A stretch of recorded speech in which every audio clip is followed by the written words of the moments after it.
Hello. അപ്പോൾ ഇന്ന് നമ്മൾ നോക്കാൻ പോകുന്നത് നമ്മളൊരു പുതിയ യൂട്യൂബ് ചാനൽ തുടങ്ങുമ്പോൾ അതിൻ്റെ നീഷ് എങ്ങനെ സെലക്ട് ചെയ്യുക എന്നുള്ളതാണ്. എല്ലാവർക്കും അറിയാൻ പറ്റും, അത് വളരെ പ്രധാനപ്പെട്ട ഒരു കാര്യമാണ്. നിങ്ങൾ ഒരു ചാനൽ തുടങ്ങുമ്പോൾ എന്താണ് അതിൻ്റെ ടോപ്പിക്, അത് നിങ്ങൾ തിരഞ്ഞെടുക്കുന്നത് വളരെ ഇമ്പോർട്ടൻ്റ് ആണ്. ഓക്കെ, കാരണം നിങ്ങൾക്ക് തുടർന്ന് ചെയ്യാനും ഒക്കെ ഇൻട്രസ്റ്റ് ഉണ്ടാവുന്ന ഒരു സംഭവമായിരിക്കണം നിങ്ങൾ സെലക്ട് ചെയ്യേണ്ടത്. ഓക്കെ, അപ്പോൾ ഞാനിവിടെ എല്ലാവരും എഴുതി വെച്ചിട്ടുണ്ട്. അപ്പോൾ നമുക്ക് തുടങ്ങാം. ആദ്യമേ ഞാൻ പറയാണ്, നിങ്ങൾ ചാനൽ തുടങ്ങുന്നതിന് മുന്നേ നിങ്ങൾക്ക് ചാനലിൻ്റെ നെയിം അല്ലെങ്കിൽ ചാനലിൻ്റെ കാറ്റഗറി എന്താണെന്ന് നിങ്ങൾ തീരുമാനിക്കണം. എന്നാലും നിങ്ങൾക്കൊരു ക്ലിയർ വിഷൻ ഉണ്ടാവുള്ളൂ. ഓക്കെ, അത് നിങ്ങൾക്ക് ഇഷ്ടമുള്ളൊരു കാര്യമായിരിക്കണം. അപ്പോൾ ഫസ്റ്റ് പോയിന്റ് എന്ന് പറഞ്ഞു കഴിഞ്ഞാൽ ഐഡൻറ്റിഫൈ യുവർ പാഷൻ. നിങ്ങൾക്ക് എന്ത് കാര്യത്തിലാണ് പാഷൻ ഉള്ളത്, എന്തിലാണ് നിങ്ങൾ പാഷനേറ്റ് ആയിട്ടുള്ള ഒരു എന്താ പറയുക, ഫോർ എക്സാമ്പിൾ ഇപ്പോൾ കുക്കിംഗ് ആണ്, അല്ലെങ്കിൽ ഇപ്പോൾ ക്രാഫ്റ്റ് ആണ്, അല്ലെങ്കിൽ നിങ്ങൾക്ക് വ്ളോഗ് ചെയ്യാനാണ്, ട്രാവലിംഗ് ആണ്, നിങ്ങളുടെ എന്താണോ നിങ്ങളുടെ പാഷൻ അത് നിങ്ങൾ ഐഡൻറ്റിഫൈ ചെയ്യണം. കാരണം എന്താണെന്ന് വെച്ച് കഴിഞ്ഞാൽ, ഇപ്പം എനിക്ക് ഒരു ചാനൽ തുടങ്ങണം, എനിക്ക് കുക്കിംഗ് ചാനൽ തുടങ്ങാമെന്ന് ഞാൻ തീരുമാനിക്കുകയാണ്. പക്ഷേ എനിക്ക് കുക്കിംഗ് അത്ര ഇൻട്രസ്റ്റ് ഇല്ലാത്തൊരു കാര്യമാണ്, പക്ഷേ ഇടയ്ക്കൊക്കെ ചെയ്യും, അത്രയേ ഉള്ളൂ. ഓക്കെ, എന്നിട്ട് ഞാൻ ചാനൽ തുടങ്ങി കുറച്ചാൾ കഴിയുമ്പോൾ എന്ത് സംഭവിക്കുന്നു വെച്ച് കഴിഞ്ഞാൽ, ചാനൽ തുടങ്ങുമ്പോൾ നമ്മൾ അതിലോട്ട് നല്ലോണം ഫോക്കസ് ഇടണം. ഓക്കെ, നല്ല ഇഷ്ടം വേണം ആ ഒരു ടോപ്പിക്കിനോട്. അതില്ല എന്നുണ്ടെങ്കിൽ ആ ഫസ്റ്റത്തെ ആ ഒരു മോട്ടിവേഷനൊക്കെ പോയി കഴിയുമ്പോഴും നിങ്ങൾക്ക് തുടർന്ന് ചെയ്യാനായിട്ട് ബുദ്ധിമുട്ടുണ്ടാവും. ഓക്കെ, അപ്പം നിങ്ങളത് ഗിവ് അപ്പ് ചെയ്യാനുള്ള സാധ്യത വളരെ കൂടുതലാണ്. ഓക്കെ, അപ്പം അതുകൊണ്ട് ഇപ്പോൾ ഓൾറെഡി എനിക്ക് കുക്കിംഗ് ഇഷ്ടമുള്ള ഒരാളാണെങ്കിൽ, ഞാൻ ഓൾറെഡി വീഡിയോ എടുക്കുന്നില്ലെങ്കിലും കുക്കിംഗ് ചെയ്യുന്ന ഒരു വ്യക്തിയാണ്, എനിക്കത് ഇഷ്ടമുള്ള ഒരു കാര്യമാണെന്നുണ്ടെങ്കിൽ ഞാനത് എന്തായാലും തുടർന്ന് ചെയ്യും. കാരണം ഓൾറെഡി എനിക്ക് ഇഷ്ടമുള്ള കാര്യമാണ്. അപ്പോൾ യൂട്യൂബ് തുടങ്ങി നിങ്ങൾക്ക് കുറച്ച് ഡിഫിക്കൽട്ടീസ്, അതായത് കണ്ടന്റ് ഉണ്ടാക്കിയിട്ട് നിങ്ങൾക്ക് വ്യൂസ് കിട്ടാത്ത ഒരവസ്ഥയൊക്കെ വരും. ഓക്കെ, അതൊക്കെ നിങ്ങളുടെ ഈ ഒരു ജേർണിയിൽ പറഞ്ഞിട്ടുള്ളതാണ്. ഓക്കെ, അപ്പോഴും നിങ്ങൾക്ക് പുഷ് ചെയ്യാൻ പറ്റും, കാരണം ഓൾറെഡി കുക്കിംഗ് നിങ്ങൾക്ക് ഇഷ്ടമുള്ളൊരു കാര്യമാണ് അല്ലേ. അപ്പോൾ അത് നിങ്ങളുടെ പാഷൻ എന്താണെന്നുള്ളത് നിങ്ങൾ ഐഡൻറ്റിഫൈ ചെയ്യണം. ഓക്കെ, നെക്സ്റ്റ് പോയിന്റ് എന്താണെന്ന് വെച്ച് കഴിഞ്ഞാൽ, റീസെർച്ച് മാർക്കറ്റ് ഡിമാൻഡ് എന്ന് പറഞ്ഞു കഴിഞ്ഞാൽ, നിങ്ങൾക്ക് ഇഷ്ടമുള്ളൊരു കാര്യം അത് വേറെ ആളുകൾ എന്താ പറയുക ഇഷ്ടപ്പെടുന്നുണ്ടോ, കാണാൻ ഇഷ്ടപ്പെടുന്നുണ്ടോ എന്ന് നിങ്ങൾ മനസ്സിലാക്കണം. കാരണം നിങ്ങൾക്ക് എന്ത് ഇഷ്ടം എന്നുള്ളത് മാത്രമല്ല, കാണികൾക്ക് എന്താണ്, വ്യൂവേഴ്സിന് എന്താണ് ഇഷ്ടം എന്നുള്ളതും കൂടെ നിങ്ങൾ മനസ്സിലാക്കണം. ഓക്കെ, അതായത് ഇപ്പോൾ നിങ്ങൾക്ക് കുക്കിംഗ് ഇഷ്ടമാണ്, ഞാൻ കുക്കിങ്ങിൻ്റെ എക്സാമ്പിൾ തന്നെ എടുക്കാം. കുക്കിംഗ് ഇഷ്ടമാണ്, അപ്പോൾ നിങ്ങൾ ചെയ്യുന്ന ആ ഒരു ടൈപ്പ്, നിങ്ങൾ ചെയ്യാൻ ഉദ്ദേശിക്കുന്ന ആ ഒരു ടൈപ്പ് വീഡിയോസ് വേറെ ആളുകൾ കാണാൻ ആഗ്രഹിക്കുന്നുണ്ടോ, അല്ലെങ്കിൽ യൂട്യൂബിൽ ഓൾറെഡി അങ്ങനത്തെ വീഡിയോസ് ഉണ്ടോ, അല്ലെങ്കിൽ എന്താ പറയുക, നിങ്ങൾ അതിനെപ്പറ്റി ഒന്ന് റീസെർച്ച് ചെയ്യണം. അതായത് യൂട്യൂബിൽ പോയി സെർച്ച് ചെയ്ത് നോക്കുക, ഗൂഗിളിൽ സെർച്ച് ചെയ്ത് നോക്കുക, അല്ലെങ്കിൽ പിൻട്രസ്റ്റിൽ സെർച്ച് ചെയ്ത് നോക്കുക. പല എന്താ പറയുക ബ്രൗസേഴ്സ് ഉണ്ട്, നിങ്ങൾ അതിലെല്ലാം സെർച്ച്, ഇൻസ്റ്റഗ്രാമിൽ സെർച്ച് ചെയ്ത് നോക്കുക, ആളുകൾ എങ്ങനത്തെ അങ്ങനത്തെ കണ്ടന്റ് ഉണ്ടോ. അഥവാ ഇല്ലാന്നുണ്ടെങ്കിൽ പ്രശ്നമൊന്നുമില്ല, നിങ്ങൾക്ക് മനസ്സിലാവുമല്ലോ ഇങ്ങനെ നിങ്ങളെപ്പോലെ ഈ ഒരു ഇതിൽ ഇൻട്രസ്റ്റഡ് ആയിട്ടുള്ള വേറെ ആളുകൾ ഉണ്ട് എന്ന് നിങ്ങൾ മനസ്സിലാക്കണം. ഓക്കെ, എന്നിട്ട് നമ്മൾ അതിൽ മുന്നോട്ട് പോവാം.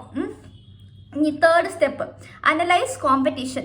അതായത് ഇത് വളരെ ഇമ്പോർട്ടൻ്റ് ആയിട്ടുള്ള ഒരു കാര്യമാണ്. കാരണം നിങ്ങൾ ഒപ്റ്റിമൈസ് ചെയ്യാന്ന് പറയുന്നത്, നിങ്ങൾ ഇപ്പോൾ ഒരു കോമൺ ആയിട്ടുള്ള ഒരു സംഭവം സെലക്ട് ചെയ്തു, കുക്കിംഗ്. ഓക്കെ, അപ്പോൾ അതിൽ തന്നെ ഒരുപാട് മേഖലകളുണ്ട് അല്ലേ.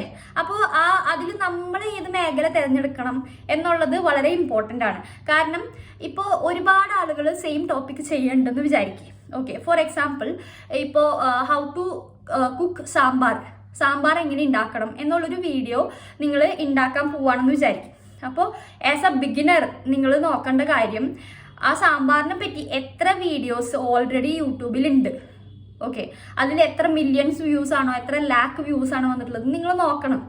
ഓക്കെ, അതായത് നിങ്ങളിപ്പോൾ ട്രഡീഷണൽ കറീസിൻ്റെ ഒരു ചാനലാണ് തുടങ്ങുന്നത്, അല്ലെങ്കിൽ നിങ്ങളൊരു എന്താ പറയുക ഇറ്റാലിയൻ ഫുഡ്, അല്ലെങ്കിൽ എന്തെങ്കിലും പ്രത്യേക ക്വിസീനാണ് നിങ്ങൾ ചെയ്യണമെന്ന് വിചാരിക്കുക. അപ്പം നിങ്ങളുടെ കോമ്പറ്റീഷൻ ഏതൊക്കെയാണെന്ന് നിങ്ങൾ അനലൈസ് ചെയ്യണം. അതായത് ഇപ്പോൾ ഒരു ചാനലുണ്ട്, ആ ചാനല് നിങ്ങൾ ഉദ്ദേശിക്കുന്ന മാതിരിയുള്ള കണ്ടന്റാണ് ഇടുന്നത്. അപ്പോൾ അവർക്ക് എത്ര വ്യൂസ് ആണ് വരുന്നത്, അവർക്ക് എത്ര സബ്സ്ക്രൈബേഴ്സ് ഉണ്ട്, അപ്പോൾ അവരുടെ വീഡിയോന്റെ ക്വാളിറ്റി എത്രത്തോളമാണ്, അവർ എന്തോരം വീഡിയോസ് അവർ പോസ്റ്റ് ചെയ്യുന്നുണ്ട്, ഡെയിലി ആണോ വീക്ക്ലി ആണോ, അതൊക്കെ നിങ്ങൾ നോക്കണം. എന്നിട്ട് അത് നിങ്ങൾക്ക് അത്രയും ലെവലിൽ എത്താൻ പറ്റുമോ എന്ന് നിങ്ങൾ നോക്കണം. ഓക്കെ, പക്ഷെ നിങ്ങൾ നിങ്ങളേതായിട്ടുള്ള രീതിയിലാണ് ചെയ്യുന്നത്, അത് ശരിയാണ്, നിങ്ങൾ നിങ്ങളുടെ രീതിയിൽ ചെയ്യണം. പക്ഷേ യൂട്യൂബിന്റെ അൽഗോരിതത്തിൽ അവർക്ക് മനസ്സിലാവുന്നത് ഇപ്പോൾ ഹൗ ടു മേക്ക് സാമ്പാർ എന്ന് പറയുമ്പം അത് ആ ടൈറ്റിലിൽ വരുന്ന നല്ല വീഡിയോസ് ആണ് അവർ കാണിക്കുക. അപ്പം നിങ്ങളൊരു പുതിയ വീഡിയോ ഇട്ട് കഴിഞ്ഞാൽ ആ വീഡിയോ യൂട്യൂബ് കാണിക്കണം എന്നുണ്ടെങ്കിൽ അതിനൊരു റെലവൻസ് വേണം, അല്ലെങ്കിൽ അതിന് ഒരു എന്താ പറയുക, നിങ്ങളത് നന്നായിട്ട് ഒപ്റ്റിമൈസ് ചെയ്യണം. അപ്പം നിങ്ങൾ സ്റ്റാർട്ട് ചെയ്യുമ്പോൾ എത്രത്തോളം കോമ്പറ്റീറ്റീവ് ആയിട്ടുള്ള ഒരു നീഷാണ് എന്ന് നിങ്ങൾ മനസ്സിലാക്കണം. കാരണം ഭയങ്കര കോമ്പറ്റീറ്റീവ് ആണെന്നുണ്ടെങ്കിൽ നിങ്ങൾ ആ ഒരു മേഖലയിൽ തുടങ്ങിയിട്ട് വലിയ കാര്യമില്ല, സമയം നന്നായിട്ട് എടുക്കും. ഓക്കെ, അപ്പോൾ ഇപ്പൊ കുക്കിങ്ങിൽ തന്നെ അധികം ആളുകൾ ചെയ്യാത്ത ടോപ്പിക്, പക്ഷേ ആളുകൾക്ക് കാണാൻ ആഗ്രഹം ഉണ്ടാവുന്ന ടോപ്പിക്, അങ്ങനെ ഒരു എന്താ പറയാ, നിങ്ങൾ അങ്ങനെ വേണം തുടങ്ങാനായിട്ട്. എന്നിട്ട് നിങ്ങൾക്ക് ഒബ്വിയസ് ആയിട്ടുള്ള ടോപ്പിക്കുകൾ സെലക്ട് ചെയ്യാം, എല്ലാവരും ചെയ്യുന്നത്. കാരണം നിങ്ങൾ ഓൾറെഡി ഒരു റെയർ ടോപ്പിക് സെലക്ട് ചെയ്ത് ഒരു വീഡിയോ സ്റ്റാർട്ട് ചെയ്തു. കാരണം ഓൾറെഡി നമുക്ക് കുക്കിംഗ് ചെയ്യാന്ന് തീരുമാനിച്ചു. ഇനി ഏത് വീഡിയോ വെച്ച് സ്റ്റാർട്ട് ചെയ്യണം, അല്ലെങ്കിൽ ഏത് എന്താ പറയാ കണ്ടന്റ് ലൈനിൽ കൂടെ പോകണം എന്നുള്ളത് കോമ്പറ്റീഷൻ ബേസ് ചെയ്തിരിക്കും. കാരണം അധികം ചാനൽസ് ടോപ്പിക് സെലക്ട് ചെയ്യാത്ത ടോപ്പിക്ക് നിങ്ങൾ സെലക്ട് ചെയ്യണം. ഓക്കെ, എന്നിട്ട് അത് ഓഡിയൻസിലോട്ട് എത്തിക്കണം. അപ്പോൾ ഒരാൾ സെർച്ച് ചെയ്യണം. ഇപ്പോൾ റെയർ ആയിട്ടുള്ള ഒരു കാര്യം പറയുകയാണെങ്കിൽ ടൊമാറ്റോ ദോശ. ഓക്കെ, ഞാൻ വെറുതെ പറയാണ്. ഇപ്പോൾ ടൊമാറ്റോ ദോശ എങ്ങനെ ഉണ്ടാക്കണം, ഒരു ടൊമാറ്റോ ഒരു തക്കാളി വെച്ചിട്ടൊരു ദോശ ഉണ്ടാക്കണം. അപ്പോൾ അത് അധികം പേര് ചെയ്തിട്ടില്ല എന്ന് വിചാരിക്കും. അപ്പോൾ നിങ്ങൾ ഓക്കെ എനിക്കിത് ചെയ്യാം, എന്നിട്ട് നിങ്ങൾ ഇതിനെപ്പറ്റി ഒരു വീഡിയോ ഉണ്ടാക്കുകയാണ്. അപ്പോൾ അധികം വേറെ ചാനലുകൾ ചെയ്തിട്ടില്ല. ഓക്കെ, അപ്പോൾ നിങ്ങളിത് സെർച്ച് ചെയ്യുക, വേറൊരാൾ വന്നിട്ട് സെർച്ച് ചെയ്യാൻ how to make dosa with tomato. Okay, അപ്പോൾ നിങ്ങളുടെ വീഡിയോ വരും. കാരണം എന്താണ്, അധികം പേര് അത് കണ്ടിട്ടില്ല. നിങ്ങളുടെ വീഡിയോ ആ സെർച്ച് ചെയ്യുമ്പോൾ ആ ഒരു ഫീഡിൽ വരാൻ നല്ല സാധ്യതയുണ്ട്. മനസ്സിലായോ? അത് അപ്പോൾ എന്താണ് സംഭവിക്കുന്നത്, നിങ്ങളുടെ എന്താ പറയാ സെർച്ച് റിസൾട്ട്സ് കൂടി വരും. അതായത് ആൾക്കാർ സെർച്ച് ചെയ്യുമ്പോൾ നിങ്ങളുടെ വീഡിയോ കിട്ടിക്കഴിഞ്ഞാൽ എപ്പോഴും ആരെങ്കിലും ആ ഒരു കീവേഡ് സെർച്ച് ചെയ്യണമെങ്കിൽ എപ്പോഴും നിങ്ങളുടെ വീഡിയോ വരും. മനസ്സിലായോ? അപ്പോൾ അതൊരു വളരെ ഇമ്പോർട്ടൻ്റ് ആയിട്ടുള്ള കാര്യമാണ്. നിങ്ങൾ കോമ്പറ്റീഷൻ അനലൈസ് ചെയ്യണം യൂട്യൂബിൽ പോയിട്ട്. ഓക്കെ, നെക്സ്റ്റ് സ്റ്റെപ്പ് എന്ന് പറഞ്ഞു കഴിഞ്ഞാൽ കൺസിഡർ യുവർ എക്സ്പെർട്ടീസ്. എന്ന് വെച്ച് കഴിഞ്ഞാൽ നിങ്ങൾക്ക് കുക്കിംഗ് ഇഷ്ടമാണ്. ഓക്കെ, നിങ്ങൾക്ക് കുക്കിംഗ് അറിയാമോ? നിങ്ങൾ എത്ര വർഷമായിട്ട് കുക്കിംഗ് ചെയ്യുന്ന ഒരു വ്യക്തിയാണ്? മനസ്സിലായോ? അത് നിങ്ങൾ നോക്കണം. കാരണം നിങ്ങൾക്ക് ഓൾറെഡി അറിയാത്തൊരു ടോപ്പിക് പക്ഷെ നിങ്ങൾക്ക് ഇൻട്രസ്റ്റ് ഉണ്ട് എന്നുണ്ടെങ്കിൽ നിങ്ങൾ അറിയാത്തൊരു ടോപ്പിക് സെലക്ട് ചെയ്യുമ്പം നന്നായി നിങ്ങൾ വർക്ക് ചെയ്യേണ്ടി വരും. അതല്ല നിങ്ങൾക്ക് കുക്കിങ്ങിനെ പറ്റി ഓൾറെഡി നിങ്ങൾക്ക് നന്നായിട്ട് കുക്ക് ചെയ്യാൻ അറിയാം എന്നുള്ള ഒരാളാണെങ്കിൽ നിങ്ങൾക്ക് കുറച്ചും കൂടെ എളുപ്പമായിരിക്കും. നിങ്ങളുടെ കഴിവ് നിങ്ങൾ അതിൽ ഉപയോഗിക്കണം. മനസ്സിലായോ? അപ്പോൾ എന്താ പറയുക, അപ്പം നിങ്ങൾക്ക് പുതിയതായിട്ട് ചെയ്യേണ്ട കാര്യങ്ങൾ എഡിറ്റിംഗ് പഠിക്കണം, ക്യാമറ ഷൂട്ടിങ്, അല്ലെങ്കിൽ അതിൻ്റെ സ്ക്രിപ്റ്റ്, അതൊക്കെ നിങ്ങൾ പുതിയതായിട്ട് എന്തായാലും നിങ്ങൾ പഠിക്കണം. ഏത് ടോപ്പിക് എടുത്താലും നിങ്ങൾ ഇതെല്ലാം പഠിക്കണം യൂട്യൂബ് തുടങ്ങുമ്പോൾ. അതല്ല ഈ കുക്കിങ്ങും കൂടെ പഠിക്കണം എന്നുണ്ടെങ്കിൽ മൊത്തത്തിൽ നിങ്ങൾക്ക് എല്ലാം പുതിയൊരു എന്താ പറയുക, എല്ലാം പുതിയതായിരിക്കും. നിങ്ങൾക്ക് എല്ലാം പഠിച്ചു തരുമ്പോഴേക്കും നിങ്ങൾക്കത് വളരെ ബുദ്ധിമുട്ടായിരിക്കും. അപ്പോൾ ഓൾറെഡി നിങ്ങൾക്ക് സ്കില്ലുള്ള ഒരു ഏരിയ നീഷായിട്ട് സെലക്ട് ചെയ്യുകയാണെങ്കിൽ നിങ്ങൾക്ക് ഓൾറെഡി അതിനെപ്പറ്റി അറിയാം. ജസ്റ്റ് നിങ്ങൾ വീഡിയോ എടുത്തിട്ട് എഡിറ്റ് ചെയ്ത് അങ്ങനത്തെ എഡിറ്റിംഗ് അങ്ങനത്തെ ടെക്നിക്കൽ ആയിട്ടുള്ള കാര്യങ്ങൾ മാത്രം നിങ്ങൾ പുതിയതായിട്ട് പഠിക്കുന്നുള്ളൂ. മനസ്സിലായോ? അപ്പം നിങ്ങളുടെ എക്സ്പെർട്ടീസ് നിങ്ങൾക്ക് യൂസ് ചെയ്യാം. എന്ന് വെച്ചിട്ട് പുതിയൊരു ടോപ്പിക് സെലക്ട് ചെയ്യുന്നതിൽ തെറ്റാണെന്ന് ഞാൻ പറയില്ല. നിങ്ങൾക്ക് ഓൾറെഡി പഠിക്കാം. ഇപ്പം ഞാൻ ചെയ്യുന്ന ടോപ്പിക് അതേപോലെയാണ്. ഇപ്പം ആർട്ട് ആൻഡ് ക്രാഫ്റ്റ് എന്ന് പറയുമ്പം എല്ലാ ദിവസവും പുതിയ ടൈപ്പ് സംഭവങ്ങൾ വന്നുകൊണ്ടേയിരിക്കും അല്ലേ? അപ്പം ഞാനും പഠിച്ചുകൊണ്ട് തന്നെയാണ് ചെയ്യുന്നത്. ഒരു കാര്യം, ഒരു ഡ്രോയിങ് ചെയ്യുമ്പോൾ അത് ഞാനും കൂടെ പഠിക്കുകയാണ്, ഞാനും കൂടെ ബെറ്റർ ആവുകയാണ്. അപ്പോൾ അത് അപ്രോച്ച് ചെയ്യുന്ന വേണം, അത് എനിക്ക് ചെയ്യുന്ന വേണം. അപ്പം നിങ്ങൾക്ക് പഠിക്കുകയും ചെയ്യാം ചെയ്യുന്നതിൻ്റെ ഒപ്പം തന്നെ. പക്ഷേ നിങ്ങൾക്ക് നല്ല പാഷനേറ്റ് ആയിരിക്കണം, അത് ലോ കോമ്പറ്റീഷനുള്ളൊരു ഇതായിരിക്കണം.